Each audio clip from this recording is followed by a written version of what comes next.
Fala galera, e aí, tudo bem?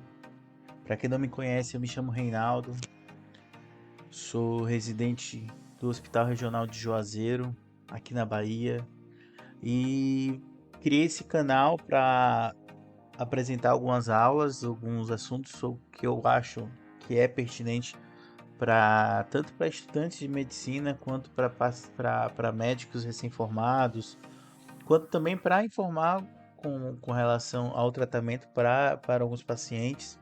Então, esses vídeos que eu vou produzir nesse canal, né, Ortopedia na Prática, terão diversas utilidades. E hoje, para a inauguração deste canal, a gente vai estar falando da fratura do rádio distal, que é uma fratura muito, mas muito importante dentro da ortopedia, tá certo? Então vamos lá. Então, meus amigos, como eu disse, esteja você na emergência ortopédica ou não, como naqueles plantões de porta de clínica, ou então até mesmo em casa, durante um acidente doméstico, familiar, ou até mesmo você caindo. A fratura do rádio distal é uma das fraturas mais comuns que iremos falar, tá? Em questão de fraturas em geral. Então você se imagina, né, médico, já formado, né, ou então recém-formado, ou então, quem sabe até ajudando como um interno, naquele plantãozinho de interior que você simplesmente atende tudo. Ortopedia, pediatria, ginecologia, psiquiatria, aí daqui a pouco tem um parto, aí quando você vai ver o parto é pélvico, meu amigo, além das viroses, dos acompanhantes chatos, aquela gritaria de criança, então você tá lá atendendo, até que chega uma senhora no seu plantão, de aproximadamente 65 anos, hipertensa, diabética, já faz uso de diversas medicações, e ela vem com a história falando que acordou durante a madrugada para urinar, que ela já faz uso, né, de furosemida, hidroclorotiazida durante a noite, porque o médico dela mandou fazer isso. Enfim, acontece às vezes. E ela, durante a madrugada, escorregou e caiu. Pronto.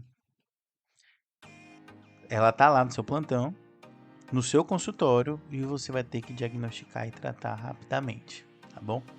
Então eu vou falar rapidamente com relação à epidemiologia. Então a gente vai ter os dois principais públicos, que são os idosos, principalmente do sexo feminino, por uma questão orgânica do próprio envelhecimento, da própria senescência, e também associadas às doenças da idade, né? Como a própria menopausa, com a redução da produção de estrógeno. A gente sabe que o estrógeno está muito relacionado com a questão da osteoporose, como fator protetor, né? Então, para esse grupo, a gente vai ver que as fraturas estão mais associadas a traumas de baixa energia. Então, a gente vai ter a queda da própria altura, a queda de escada, a queda de bicicletas em baixa rotação, enfim. Outro público que cada dia mais se torna mais comum durante os atendimentos na emergência são o público mais jovem, né? Então a gente vai ter o público ali da meia idade, ou então a gente vai ter aquele público relacionado ao adolescente, né? E também que foram vítimas de acidentes mais de alta energia, como acidente motociclístico, vítimas de agressão, acidentes automobilísticos, né? E que tanto no idoso quanto nesse público mais jovem, eles vão vir com histórias compatíveis com fratura. Então eu não vou esperar que o paciente apresente uma fratura do rádio distal depois de ter chutado o pé da cadeira. Então ele precisa trazer uma história compatível.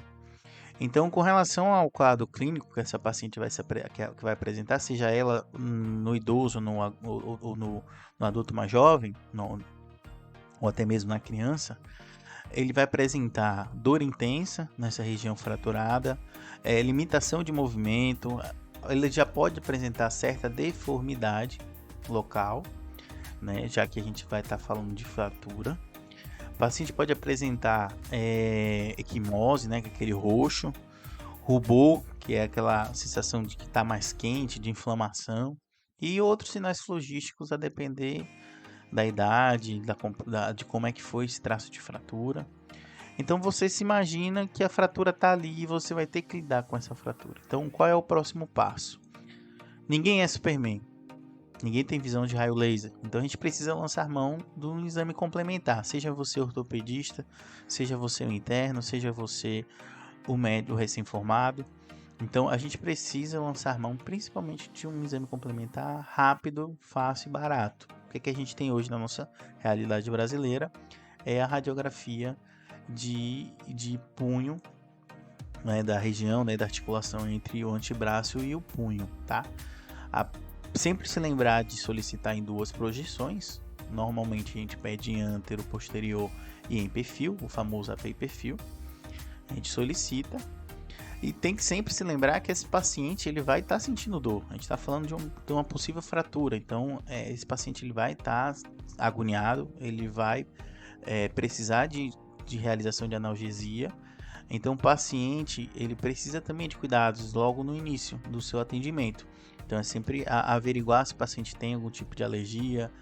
Enquanto esse paciente está realizando a radiografia, você já pode ir adiantando a questão da prescrição. Normalmente a gente faz uma analgesia a depender do grau, né, da dor desse paciente. Então se esse paciente estiver sentindo muita dor, a gente vai lançar mão de medicações mais potentes, como opioides, como tramadol, codeína, a própria morfina, se for uma dor muito refratária, ou então se for uma dor que o paciente pode, que está referindo a uma dor com nível um pouco menor, a gente pode lançar mão de AINES, né, e de alguns outros anti-inflamatórios. Então, com a radiografia em mãos, você vai avaliar. Normalmente nos hospitais a gente tem um negatoscópio. E meu conselho, quando com relação à avaliação de fraturas, é sempre lembrar que nos ossos longos e nos curtos, a gente vai ter dois tecidos. Os ossos esponjosos, que vai ser aquela região mais medular, mais no meio, que é um osso mais poroso, um osso mais trabeculado, que ele tem uma importância tem uma grande importância como tecido hematopoético da produção de sangue, né? E nas corticais a gente vai ter o osso mais compacto, né? Na região mais distal do osso, onde a gente vai ter o osso cortical, que ele é responsável principalmente pelo que dá a dureza e a sustentação, tá? Então como é que eu vou ver se há uma fratura ou não? É treinamento. A dica que eu dou é acompanhar essas duas corticais. Então, se você está acompanhando as duas corticais que tem desse osso e vê que há uma falha, uma possível falha, seja ela grotesca ou não, ela pode ser sim uma fratura, tá? Tá, mas como eu sei que é a fratura do rádio distal, eu vi poucas vezes ortopedia durante a faculdade, o que é muito comum. Eu mesmo sendo residente vi poucas vezes, foi uma opção que eu fiz muito mais tarde. E não lembro mais de anatomia, vim do primeiro semestre, não lembro mais de nada. Então, meu amigo, por isso que eu tô aqui fazendo esse vídeo para você, para tentar te ajudar durante o atendimento, tá bom? Então vamos lembrar que um pouquinho da anatomia.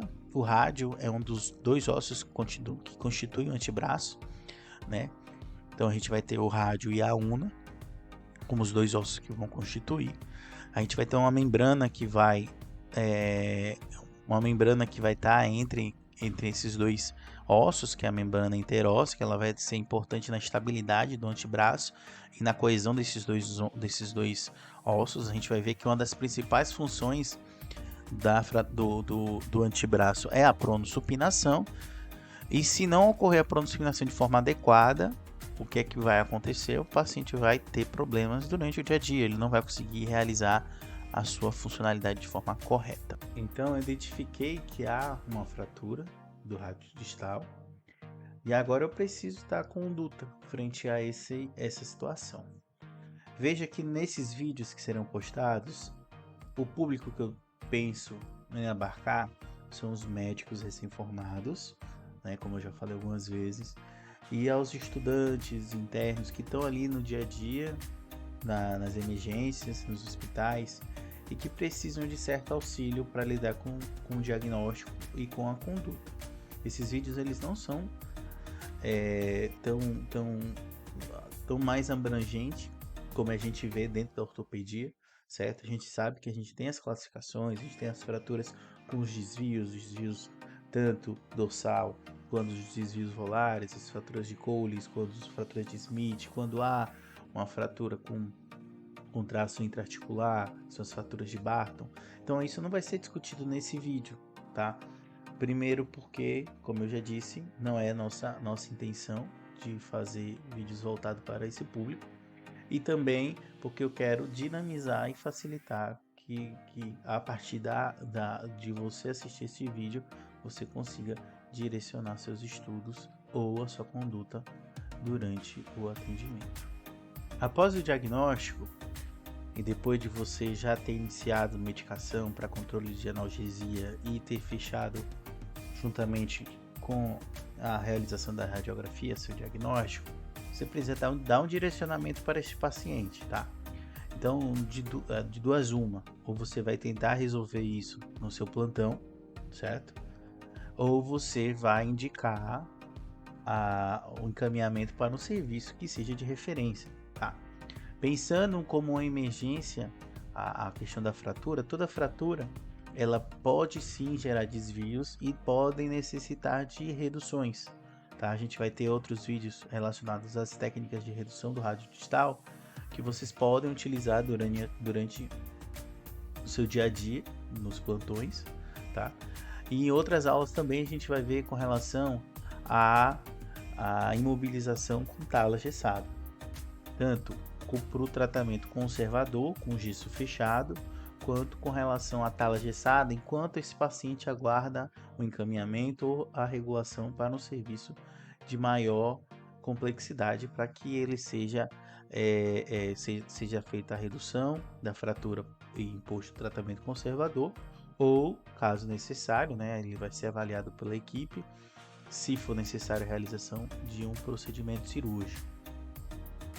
Então é isso, galera. Se você gostou do vídeo, se você achou que te ajudou de alguma forma, tanto no estudo quanto da sua prática clínica, segue esse canal, curte esse vídeo, porque em breve eu estarei lançando novos vídeos, tanto com relação às condutas de fraturas, quanto o que pode ser feito com relação à drenagem, a talas gessadas, a colocação de gesso, a redução de fraturas. Então tudo isso vai ser importante.